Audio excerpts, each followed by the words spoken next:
కళ్ళలు కాగాని కన్నీరవుతావు. మౌనమే నీ భాష ఓ మూగ మనస, ఓ మూగ మనస.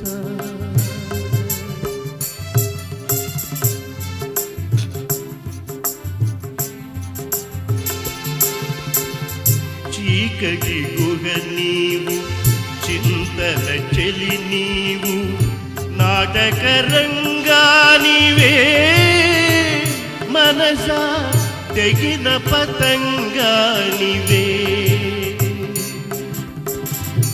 ఎందుకు వలచేవో, ఎందుకు వగచేవో, ఎందుకు రగిలే